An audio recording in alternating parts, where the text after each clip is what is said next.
Hi, welcome to all. మనం already మన channel నుండి ఇప్పటి వరకు కొన్ని వీడియోలు మీకు రావడం జరిగింది. ఇక నుండి వచ్చేటువంటి వీడియోస్ అన్నీ కూడా సమగ్ర విశ్లేషణతో మీకు కంప్లీట్గా ఈవెన్ ఆర్ఆర్బికి సంబంధించి లేదు ఎస్ఐ కానిస్టేబుల్కి లేదా ఎన్టీపీసీకి సంబంధించి రిమైనింగ్ ఆల్ కాంపిటేటివ్ ఏమున్నాయో అన్నిటికీ కూడా మీకు ఉపయోగపడేటువంటి వీలుగా మీకు సమగ్రమైనటువంటి విశ్లేషణతో మీకు వీడియోలు రాబోతున్నాయి. కాబట్టి ముందుగా మన ఛానల్ని ఎవరైనా ఇంకా సబ్స్క్రైబ్ చేసుకోకపోతే సబ్స్క్రైబ్ చేసుకోండి. వీడియోస్ మీకు అందుబాటులో ఉంటాయి. ఆర్ఆర్బికి సంబంధించిన ప్రీవియస్ బిట్లు మనం ఒకసారి రివైజ్ చేసుకుని వెళ్తున్నాం. వీటికి సంబంధించి ఒక 1 by 1 ఈ బిట్స్ని ఒకసారి ఈ క్వశ్చన్స్ అన్నిటిని కూడా ఒకసారి కవర్ చేసుకుని వెళ్దాం. ఇచ్చినటువంటి గత లాస్ట్ ఇయర్ కావచ్చు, బిఫోర్ లాస్ట్ ఇయర్ కావచ్చు, ఆర్ఆర్బి యొక్క కంటెంట్ ఇచ్చేటటువంటి బిట్స్ అన్ని మీకు చూస్తే మీకు ఒక అవగాహన వస్తుంది.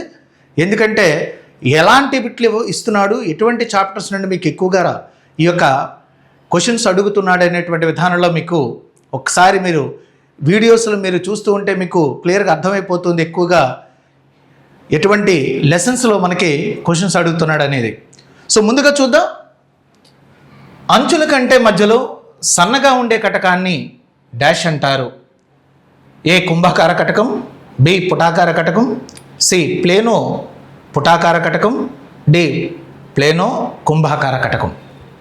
ఇక్కడ జనరల్లీ మిర్రర్ వేరు, లెన్స్ వేరు. మిర్రర్ అనేటువంటిది తీసుకున్నట్లయితే మిర్రర్స్ అనేటువంటివి కేవలం పరావర్తనం అనేటువంటి రిఫ్లెక్షన్ అనేటువంటి ఒక ప్రాపర్టీ ఆధారంగా మాత్రమే అవి ఇమేజెస్ని ఫామ్ చేస్తూ ఉంటాయి. బట్ ఇక్కడ లెన్సెస్ అనేటువంటివి తీసుకుంటే, కటకాలుగానే తీసుకున్నట్లయితే లెన్సెస్ అనేటువంటివి కేవలం ఇమేజెస్ని ఏర్పరిచేటువంటి విధానంలో ఇవి పూర్తిగా ప్రతిబింబాలను చూపించేటప్పుడు వక్రీభవనం అనే ఒక ధర్మాన్ని ఉపయోగించుకుంటాయి. రీఫ్రాక్షన్ అనే ఒక ప్రాపర్టీని యూజ్ చేసుకుంటాయి. ఈ రీఫ్రాక్షన్ ప్రాపర్టీ ద్వారానే ప్రతిబింబం ఏర్పడుతుంది లెన్సెస్లోకి వచ్చేసరికి. అయితే ఇక్కడ లెన్సెస్లో మనకు సంబంధించిన లెన్సెస్ని మనం ఎప్పుడైనా అబ్జర్వ్ చేస్తే కొన్ని రకాల లెన్సెస్ కనబడుతూ ఉంటాయి. లెన్స్ అనేటువంటిది ప్రతిబింబం ఏర్పరిచేటువంటి విధానంలో ఎటువంటి ప్రతిబింబాలను ఏర్పరుస్తుంది అనేటువంటిది కూడా మనం ఇక్కడ తెలుసుకుందాం. ఫస్ట్ ఆఫ్ ఆల్, లెన్స్లో అంచులేమో పలుచుగా ఉండి మధ్యమ స్థానమేమో మందంగా ఉండేటువంటి లెన్స్ కనబడుతూ ఉంటాయి. ఇటువంటి లెన్సెస్ను మనం ఏం పిలుస్తామంటే దీనిని ద్వికుంభాకార కటకము అని పిలుస్తాం. ఈ ద్వికుంభాకార కటకంగా పిలువబడినటువంటి బై కాన్వెక్స్ లెన్స్ అంటాం. ఇది రెండు వైపులా ఉబ్బెత్తుగా ఉంటుంది, అంచు భాగాలు పలుచుగా ఉంటాయి ఈ లెన్స్కి వచ్చేసరికి. ఇక మరి ఒక లెన్స్ ఏంటి అంటే అంచు భాగాలు మందంగా ఉంటాయి, మధ్యమ భాగం వచ్చేసరికి పలుచుగా ఉంటుంది. ఇటువంటి లెన్స్ను మనం ఏం చెప్తామంటే మరి ఒకటి ద్విపుటాకార కటకంగా మనం పిలుస్తూ ఉంటాం. ఈ ద్విపుటాకార కటకం బై కాన్కేవ్ లెన్స్. ఈ బై కాన్కేవ్ లెన్స్గా పిలిచేటువంటి లెన్సెస్ అనేటువంటివి రెండోది. రెండిటిలో కుంభాకార కటకంగా పిలిచినటువంటి ఈ కటకాన్నే మనం కుంభాకార కటకము అని పిలుస్తూ ఉంటారు, కాన్వెక్స్ లెన్స్ అని. అలాగే ద్విపుటాకార కటకంగా పిలిచే దీనిని మాత్రమే పుటాకార కటకంగా పిలవడం జరుగుతుంది. అంటే ఇక్కడ మనకు ఆన్సర్ దొరికేసింది. అక్కడ ఇచ్చినటువంటి 2 రకాలైనటువంటి 4 రకాల ఆప్షన్లో అడిగినటువంటి క్వశ్చన్కి సంబంధించి మరి ఒక రకమైనటువంటి లెన్సెస్ ఆప్షన్స్ మనకి అక్కడ కనబడుతున్నాయి. ఒకవైపు సమతలం ఉండి మరి ఒక వైపు కుంభాకారం కలిగినటువంటి కటకాలు కనిపిస్తూ ఉంటాయి. సో దీన్నే మనం సమతల కుంభాకార కటకము అని పిలవడం జరుగుతుంది. సమతల కుంభాకార. సో దీన్నే మనం ప్లేనో కాన్వెక్స్ లెన్స్ అని పిలుస్తూ ఉంటారు. ఈ ప్లేనో కాన్వెక్స్ లెన్స్ అనేది ఒక పక్క సమతలం ఉంటుంది, రెండో పక్కకు వచ్చేసరికి కుంభ ఆకారంలో కనిపిస్తూ ఉంటుంది. మరి ఒకటి ఏంటి అంటే ఒక పక్క సమతలం ఉండి ఈ రకమైనటువంటి లెన్సెస్ కనబడుతూ ఉంటాయి. దీన్ని సమతల పుటాకార కటకం అని పిలవడం జరుగుతుంది. ఈ సమతల పుటాకార కటకమే మనం ప్లేనో కాన్కేవ్ లెన్స్ అని పిలుస్తూ ఉంటాం. సో ఇక్కడ ప్లేనో కాన్కేవ్ లెన్స్ అనే ఇక్కడ ప్లేనో పుటాకార కటకం అన్నాడు, ప్లేనో కుంభాకార కటకం అన్నాడు. యాక్చువల్లీ ప్లేనో కాన్వెక్స్ అనాలి. అయితే ఇక్కడ రెండు రకాలైనటువంటి వర్డ్స్ వచ్చేసరికి ఇంగ్లీష్ టెర్మినాలజీ, తెలుగు టెర్మినాలజీ రెండు మిళితంగా మనకు ఆప్షన్లో కనబడుతున్నాయి. అలాగే మరికొన్ని కటకాలు ఉంటాయి. వీటికి వచ్చేసరికి ఈ రకమైనటువంటి లెన్సెస్ కూడా మనం చూస్తూ ఉంటాం. ఈ రకమైన లెన్స్లో మీకు క్లియర్గా మనకు అర్థమైపోతుంది దీన్ని ఏ రకంగా పిలవచ్చు అనే సందర్భంలో, ఏ రకంగా దీన్ని పిలవచ్చు అనేటువంటి విధానంలో ఎలా మనం గుర్తిస్తాము అంటే ఒక లెన్స్ని ఐడెంటిఫై చేసేటువంటి విధానంలో దాని యొక్క మధ్యమ స్థానాన్ని ఆధారంగా చూసుకోండి. ఈ మధ్యలో పలుచగా ఉంటే పుటాకార తలాన్ని మీరు అబ్జర్వ్ చేయండి. మధ్యలోగా ఎడ్జెస్ కానీ అంచులు మందంగా కనిపించేటువంటి సందర్భాన్ని చూడండి. ఇక్కడికి వచ్చేసరికి మధ్యమ స్థానం పలుచుగా ఎప్పుడైతే ఉండి ఒకవైపు పుటాకారం కనిపిస్తుందో దీన్ని పుటాకార కుంభాకార కటకంగా దీన్ని పిలవచ్చు. అంతేగాని కుంభాకార పుటాకార కటకం అని పిలవరు, పుటాకార కుంభాకార కటకంగా దీన్ని పిలవడం జరుగుతుంది. కాబట్టి కాన్వెక్స్ లెన్స్ అని పిలుస్తూ ఉంటాం. సో ఈ రకంగా లెన్స్ని ఐడెంటిఫై చేసేటువంటి క్రమంలో దాని యొక్క మధ్యమ స్థానం బట్టి కూడా మనకి ఆ లెన్సెస్ని ఐడెంటిఫై చేయడం జరుగుతుంది. మరి ఒక రకంగా లెన్సెస్ను గుర్తించేటువంటి క్రమంలో ఈ రకంగా కూడా మనకి లెన్స్ని ఐడెంటిఫై చేసే సందర్భంలో ఈ లెన్స్ని కూడా మీరు గుర్తించండి. సో ఇటువంటి లెన్స్కి వచ్చేసరికి మధ్యమ స్థానం వచ్చేసరికి మందంగా ఉంది, అంచుకు వచ్చేసరికి ఎడ్జెస్ వచ్చేసరికి పలచగా ఉన్న దీన్ని ఏ రకంగా పిలవచ్చు అనేటువంటి సందర్భంలో దీన్ని మధ్యమ స్థానం మందంగా ఉంది కాబట్టి సో ఫస్ట్ కుంభాకార తీసుకోండి, కుంభాకార పుటాకార కటకము అని పిలవడం జరుగుతుంది. అంటే కాన్వెక్సో కాన్కేవ్ లెన్స్గా దీన్ని పిలవడం జరుగుతుంది. ఈ రకంగా లెన్సెస్ని పిలిచేటువంటి క్రమంలో ఇన్ని రకాల లెన్సెస్ కనబడుతూ ఉంటాయి. ఈ లెన్సెస్లోకి వచ్చేసరికి మనకి ఇచ్చింది ఏంటి అంటే అంచుల కంటే మధ్యలో సన్నగా ఉండే కటకాన్ని ఏమంటారు అన్నాడు. అంచుల కంటే మధ్యలో సన్నగా ఉండేటువంటి కటకంకి ఏం పేరు అంటే ద్విపుటాకార కటకం. దీని పేరే పుటాకార కటకము. సో ద్విపుటాకార కటకమే పుటాకార కటకంగా పిలవడం జరుగుతుంది. సో దీన్నే మనం కాన్కేవ్ లెన్సెస్గా మనం పిలవడం జరుగుతుంది. ఇది మనకు పర్టికులర్గా దీనికి ఆన్సర్ వచ్చేసరికి second one is the right answer అవుతుంది.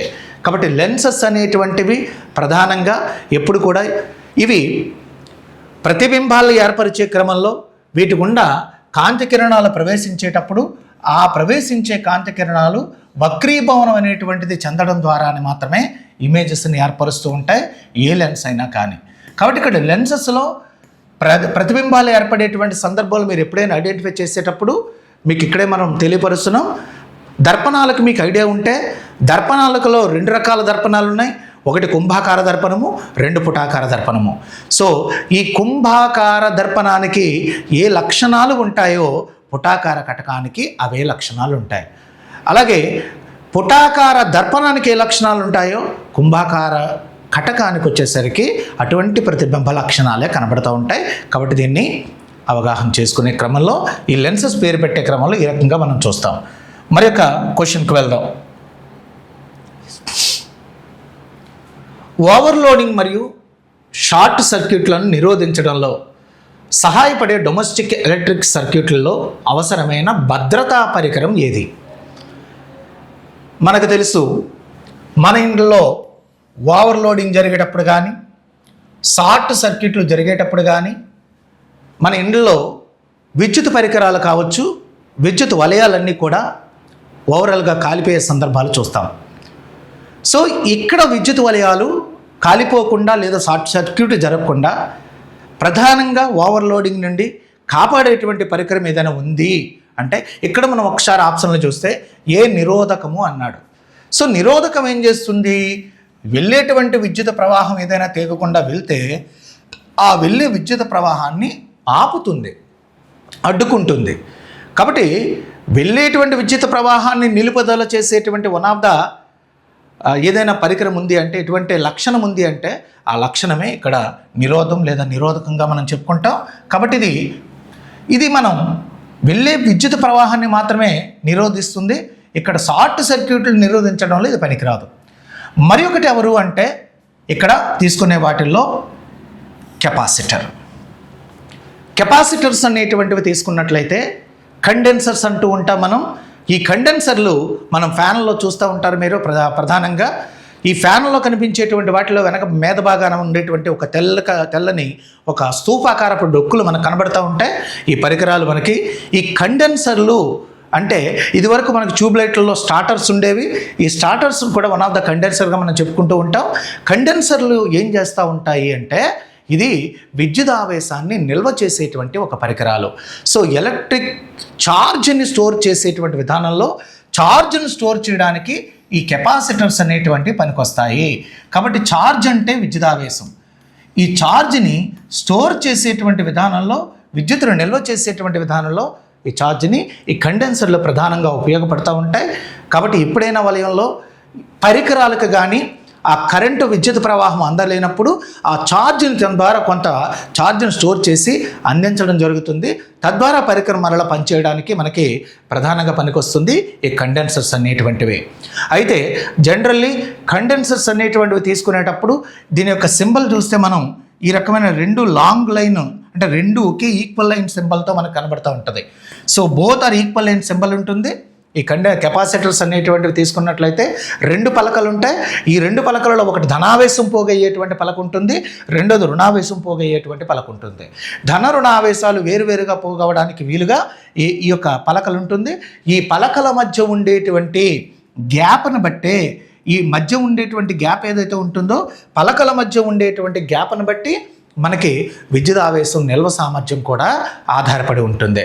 అలాగే పలకల యొక్క మందం బట్టి కూడా ఇక్కడ ఆ ఛార్జ్ స్టోరేజ్ అయ్యేటువంటి విధానం కూడా డిపెండ్ అయి ఉంటుంది. పలకల యొక్క మధ్య దూరం ఎంత తగ్గితే అంత ఛార్జ్ స్టోరేజ్ అనేటువంటిది పెరగడం జరుగుతుంది. కాబట్టి ఇక్కడ పలకల మందం తగ్గడం ద్వారానే ఇక్కడ ఛార్జ్ని మరింత ఎక్కువగా స్టోర్ చేయొచ్చు.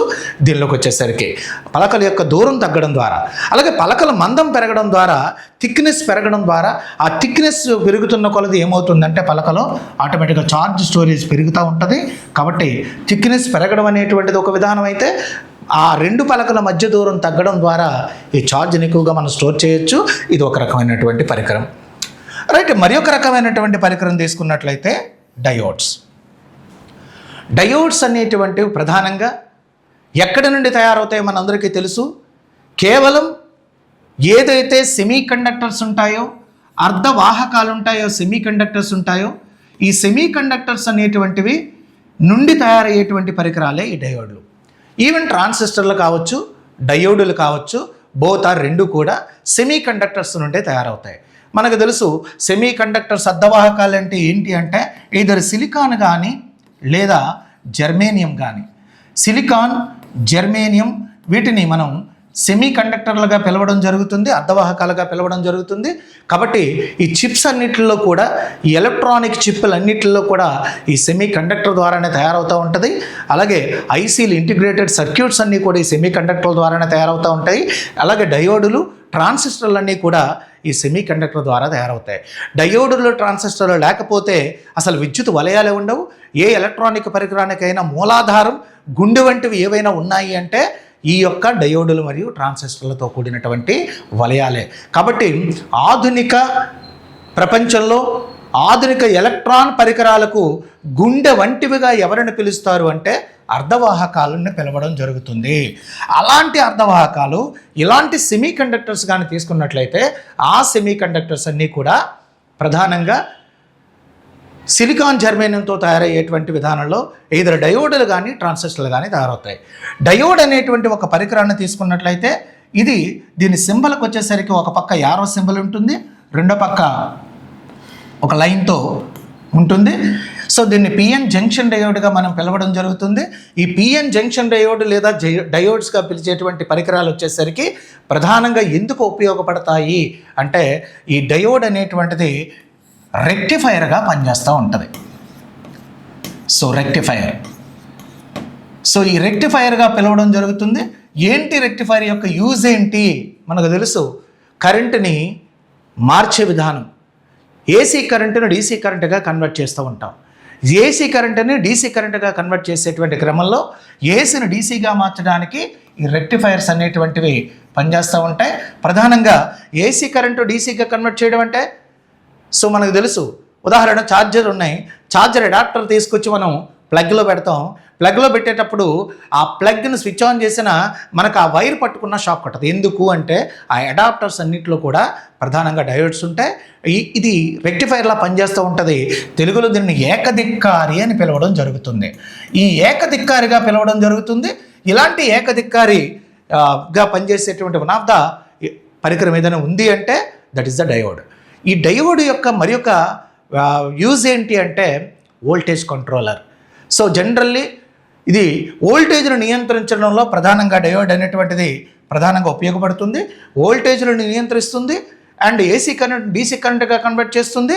అన్నిటికీ మించి నవేడేస్ వాడుతున్నటువంటి ఎక్కువగా కాంతి ఉద్గార డయోడులు అని పిలిచేటువంటి ఎల్ఈడీస్ ఏవైతే ఉంటాయో ఈ ఎల్ఈడీలుగా పిలిచేటువంటి కాంతి ఉద్గార డయోడులు, లైట్ ఎమిటింగ్ డయోడ్ అంటాం. దీని అబ్రివేషన్ వచ్చేసరికి తెలుగు పదం మాత్రం కాంతి ఉద్గార డయోడు. సో ఈ కాంతి ఉద్గార డయోడులన్నీ కూడా ప్రధానంగా ఇవి లైట్ని విడుదల చేసేటువంటి ఒక పరికరాలుగా పనిచేస్తూ ఉంటాయి. డయోడ్లోకి వచ్చేసరికి ఇది వన్ ఆఫ్ ద ఇన్స్ట్రుమెంట్ వచ్చేసరికి. ఇక్కడ మరి ఒక పరికరం ఏది అంటే ఫ్యూజ్ వైర్. ఈ ఫ్యూజ్ వైర్స్ అనేటువంటివి మనం తీసుకునేటువంటి ఫ్యూజ్ వైర్లు అనేటువంటివి చూడ్డానికి ఇవి ఫ్యూజ్ వైర్లు అనేటువంటివి చూడడానికి ఎస్ ఆకారంలో ఉంటూ ఉంటాయి. ఈ షేప్లో మనకు కనబడుతూ ఉంటాయి ఫ్యూజ్ వైర్ వచ్చేసరికి. సో ఈ ఫ్యూజ్ వైర్లు ఎస్ ఆకారంలో అమర్చడం వలన దాని సింబల్ కూడా ఎస్ ఆకారంలోనే కనబడుతూ ఉంటుంది. ఇది వలయంలో వీటిని ఉపయోగించేటువంటి క్రమంలో ఫ్యూజ్ వైర్ని దీనికి పర్టికులర్గా మన ఇళ్ళలోకి ఎప్పుడైనా కరెంటు పోయే సందర్భాలలో, ఇంట్లో కరెంటు పోయినప్పుడు బయట అంతా ఉండే సందర్భాలలో మన ఇంట్లో ఫ్యూజులు కొట్టేసే అనేటువంటి సందర్భంలో ఇదివరకు కటౌట్లకు ఉండేటువంటి ఈ సిరామిక్ కటౌట్లు ఏవైతే ఉంటాయో ఆ సిరామిక్ కటౌట్లకి ఈ ఫ్యూజ్ వైర్లను అమరుస్తూ ఉంటాం. అమర్చేటువంటి క్రమంలో ఈ కటౌట్ యొక్క ఏదైతే మనకి సెరామిక్ కటౌట్కి 2 పిన్నులు ఉంటే 2 పిన్నులలో ఒక పిన్ను నుండి వేరొక పిన్నుకి దీన్ని సెట్ చేయడం జరుగుతుంది. అంటే ఎందుకు ఈ రకంగా అమరుస్తారు అంటే దీన్ని వలయంలో కలిపేటప్పుడు శ్రేణి సంధానం చేస్తారు. సో సిరీస్ కనెక్షన్ చేయడం జరుగుతుంది. సో ఈ సిరీస్ కనెక్షన్ చేయడం వల్ల, శ్రేణి సంధానం చేయడం వల్ల ప్రధానంగా ఈ సర్క్యూట్లో ఇది నిలబడుతుంది. వలయంలో విద్యుత్ ప్రవాహాన్ని పంపిస్తుంది, కంట్రోల్ చేస్తుంది. ఎప్పుడు అంటే ఇది మరింత ఎక్కువగా ఓవర్లోడింగ్ వచ్చేటప్పుడు, లేదు షార్ట్ సర్క్యూట్ జరిగేటువంటి సందర్భంలో హై వోల్టేజ్ పవర్ వచ్చేటువంటి సందర్భం ఉంటే ఆ సమయంలో ఏం చేస్తుందంటే ఫస్ట్ ఈ ఫ్యూజ్ వైర్ కాలిపోయి వలయాన్ని అంతటిని రక్షిస్తుంది. అందుకే ఫ్యూజ్ వైర్ అనేటువంటిది ప్రధానంగా వలయానికి రక్షణ పరికరం అని పిలవడం జరుగుతుంది. ఇది వలయానికి రక్షణ పరికరం. వలయానికి ప్రొటెక్టివ్, వన్ ఆఫ్ ద సర్క్యూట్కి ప్రొటెక్టివ్ ఇన్స్ట్రుమెంట్గా దీన్ని పిలవడం జరుగుతుంది. అందుకే ప్రెజెంట్ వచ్చేసరికి నవడేస్లో ఫ్యూజ్ వైర్లు లేవు. ఫ్యూజుల స్థానంలో కొత్త రక్షణ పరికరాలు మనం చూస్తూ ఉంటాం. వాటి పేరే ఎంసీబీలు. So miniature circuit breakers. ఈ మినియేచర్ సర్క్యూట్ బ్రేకర్స్గా పిలవబడేటువంటి ఎంసీబీలను నవడేస్ వాడుతున్నాం. ఈ ఎంసీబీలు అనేటువంటివి ఆటోమేటిక్ ఎంసీబీలు కూడా మనకు అందుబాటులో ఉన్నాయి. ఇవన్నీ కూడా ఫ్యూజులకు బదులుగా మనం ప్రెజెంట్ వాడుతున్నటువంటి రక్షణ పరికరాలుగా మనం పిలవడం జరుగుతుంది. కాబట్టి ఫ్యూజ్ వైర్ అనేటువంటి ఒక వైర్ని మన ఇంట్లో అయితే జనరల్ దీన్ని ఏం చేస్తూ ఉంటామంటే ఇన్ కేస్ సాధారణ వైర్ తీసుకొచ్చి రాగితవను తీసేసి ఎప్పుడైనా మనకు ఫ్యూజులు కొట్టేసేటప్పుడు రాగితవను అమర్చేసి ఫ్యూజులు వేస్తూ ఉంటారు. బట్ దీనికోసం పర్టికులర్గా ఫ్యూజ్ వైర్ అనేటువంటిది వేరేగా తయారు చేయబడుతుంది. దాని పేరే టైప్ మెటల్ అని పిలవడం జరుగుతుంది. సో టైప్ మెటల్, ఈ టైప్ మెటల్గా పిలువబడినటువంటి మెటల్ తీసుకుంటే ఇది సీసం ప్లస్ తగరాన మిశ్రమంతో తయారవుతుంది ఈ మెటల్ వచ్చేసరికి.